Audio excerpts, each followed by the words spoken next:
Hello friends, কেমন আছো তোমরা সবাই? তো আজকেও তোমাদের জন্য নিয়ে চলে এসেছি কিছু গরমের মজাদার রেসিপি আইসক্রিম। তো ভিডিওগুলি ভালো লেগে থাকলে অবশ্যই আমার চ্যানেলটিকে সাবস্ক্রাইব করে দিও আর কমেন্ট করে জানিও যে তোমাদের এই রেসিপিগুলো কেমন লাগছে। আর যদি ভালো লেগে থাকে অবশ্যই আমার চ্যানেলটিকে লাইক করে দিও। তবে চলো শুরু করছি আজকের এই রেসিপিগুলো। তো আজকের এই রেসিপিটা সবার প্রথমে শুরু করছি ম্যাঙ্গো আইসক্রিম। তো সবার প্রথমে আমাদের ক্রিম নিয়ে নিতে লাগবে 2 কাপ। তারপরে এটাকে আমরা মেশিনের সাহায্য করতে পারি বা মিক্সারও করতে পারি। এই কনডেন্স মিল্কটা দিয়ে এভাবে ভালো করে মিক্স করে নিতে হবে। তারপরে আমগুলোকে আমরা পিস পিস করে এভাবে কেটে নেব। কেটে নিয়ে এটাকে একটা পেস্ট তৈরি করব মিক্সিতে। তারপরে দুটোকে একসাথে ভালো করে মিশিয়ে নেব। মিশিয়ে নেওয়ার পরে একটা পাত্রের মধ্যে আমরা রেখে দিব। তার উপরে কিছু আমগুলোকে এভাবে পিস পিস করে কেটে বাদাম দিয়ে ফ্রিজে রেখে দিয়ে পরের দিন পরিবেশন করলেই তোমরা বুঝতে পারবে খেতে কেমন হয়েছে। তো চলো শুরু করছি এবার পরের রেসিপিটা।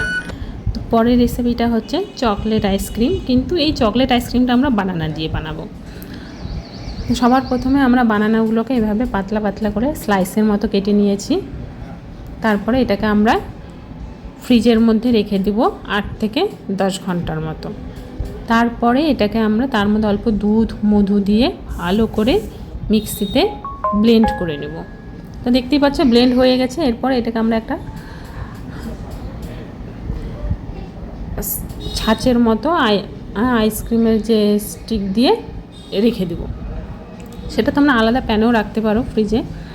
আর এভাবে আমরা আমন্ডগুলোকে কেটে তারপরে চকলেটগুলোকে একটা পাত্রের মধ্যে হালকা উষ্ণ গরম জল নিয়ে তারপরে চকলেটগুলোকে এভাবে ক্রিমি আকারে করে নেব। আর সেই বাদামগুলো একসাথে মিশিয়ে দেব। এরপরে তোমরা দেখতেই পাচ্ছ আইসক্রিমটা হয়ে গেছে। এবার আইসক্রিমটাকে আমরা চকলেটের মধ্যে ডুবিয়ে একটা আলাদা পাত্রের মধ্যে ডিপ ফ্রিজে রেখে দেবো। তবে তৈরি হয়ে গেলো আমাদের চকলেট আইসক্রিম। তবে চলো শুরু করছি পরের নেক্সট রেসিপিটা হচ্ছে ডালপুরি। তো ডালপুরি বানানোর জন্য সবার প্রথমে আমাদের একটা পাত্রের মধ্যে একটু ময়দা নিয়ে নিতে হবে। 250 গ্রাম ময়দা নিয়ে নিতে হবে।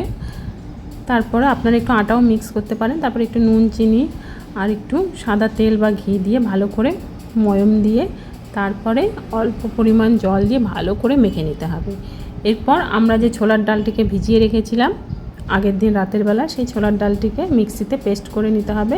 তারপরে একটু গরম মশলা নুন হলুদ দিয়ে সেই ছোলার ডালের যে পেস্টটা সেটাকে একটু ভালো মতো নেড়ে চেড়ে গরম করে নিতে হবে।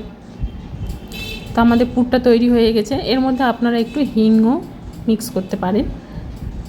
তারপরে সেই পুরটাকে আমরা এভাবে ভিতরে ভরে নিব ময়দাটার ভিতরে। তারপরে ভালো মতো গোল করে এটাকে আমরা আটা হোক বা তেল দিয়ে বেলে নিব লুচির আকারে। এভাবে বেলে নেওয়ার পরে এটাকে আমরা গরম তেলে ছেড়ে লুচির মতো ভেজে নেব। তবেই তৈরি হয়ে যাবে আমাদের ডালপুরি। টাটা।